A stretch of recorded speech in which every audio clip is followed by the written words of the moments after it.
바람은 왜 피울까요? 정신적으로 그리고 육체적인 관계에서 불만족을 느껴서 아니면 어렸을 때부터 애정결핍 장애가 있는 사람이라서 본인의 힘든 감정을 해소하기 위해 여러 이유에서 바람을 피우는 사람도 물론 많지만 안녕하세요. 이지로TV 이지원 변호사입니다. 변호사로서 이혼 상담하다 보면 나를 진심으로 사랑하는 내 남편도 내 가정을 아낌없이 사랑하는 와이프도 바람을 피우는 경우가 많습니다. 오늘 그럼에도 바람을 피울 수 있다. 어떤 이유들이 있었는지 설명드리겠습니다. 고통스러운 감정을 해소하기 위해 성적인 불만족, 감정적인 부분에 대한 불만족으로 바람을 피우는 경우가 많습니다. 또는 어린 시절 애정결핍으로 결핍된 부분이 있어서 심리적으로 바람을 멈출 수 없는 사람들이 있어요. 다만 전부 이런 요소들 때문에 바람을 피우지는 않는다는 사실. 정서적으로 안정적인 사람도 애정결핍이 없는 사람도 관계에 문제가 없어도 바람 피는 경우가 있었습니다. 수많은 사람들을 만나고 이혼 상담 진행하다 보면 이렇게 말씀하시는 분들도 많습니다. 저만 생각하는 사람인 줄 알았어요. 가정에도 충실했던 사람이었는데 정말 뒤통수 맞은 기분입니다. 부부관계에 만족이 있어도 바람을 피우는 경우도 많습니다. 그럼에도 불구하고 바람을 피우고 멈출 수 없거나 멈추기를 바라지 않는 사람도 많았거든요. 그런 사람들은 어떤 사람이었는지 이혼 전문 변호사로서 상담하면서 느낀 점 말씀드리겠습니다. 첫 번째, 관계에도 문제없고 정서적으로 건강한 사람임에도 바람을 피우는 사람은 이런 사람입니다. 바로 해보지 못한 것에 대한 호기심 그리고 자아 탐구심이 많은 사람이었습니다.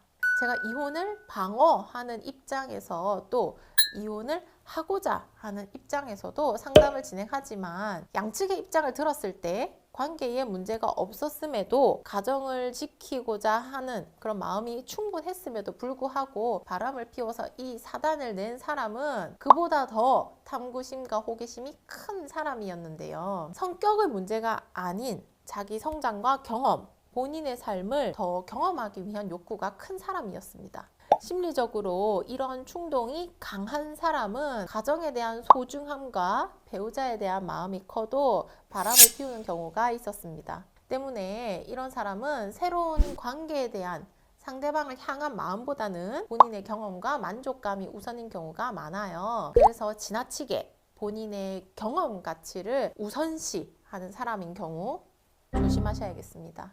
두 번째, 감정을 지나치게 통제당한 사람인 경우가 그랬습니다. 어렸을 때부터 부모와 사회로부터 감정, 행동, 억누르라고 교육을 받는 경우가 많죠. 이렇게 본인의 감정을 억누르고 표출하는 방법을 잘 모르는 사람들이 바람을 피우는 경우가 많습니다. 한 번은 이혼 상담 오신 분께서 남편이 직업도 좋고 어렸을 때부터 모범생에 부모님도 무척 점잖으신 분들이라 결혼을 결심하고 애도 둘 낳고 잘 살았는데 이렇게 바람을 피우고 있을 줄은 꿈에도 몰랐다고 또 다른 사람처럼 느껴지신다고 그러시더라고요. 왜냐하면 평상시에는 가정도 잘 돌보고 부부관계에도 문제가 없는 줄 아셨던 거죠. 이렇게 지나치게 감정을 억눌러야 한다고 배운 사람, 부모의 통제 안에서 표출하는 방법을 잘 모르는 사람들이 바람이라는 방법으로 자신을 표출하는 경우도 종종 있었던 것 같습니다.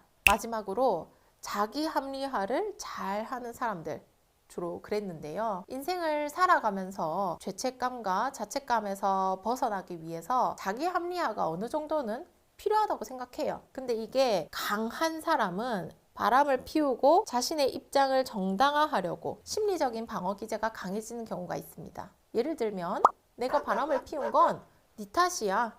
내가 마음이 흔들린 건 네 탓이야. 이렇게 시작하면서 네가 그러지 않았으면 내가 안 그랬어. 내가 지금껏 그런 적이 한 번도 없었는데 네가 그래서 그런 거야 라는 식의 말을 합니다. 답답하죠. 대화가 안 됩니다. 본인이 바람 피운 걸 남 탓과 자기 합리화로 피해가려고 하는 거죠. 부부관계에 아무 이상이 없고 가정이 화목할 때는 잘 모릅니다.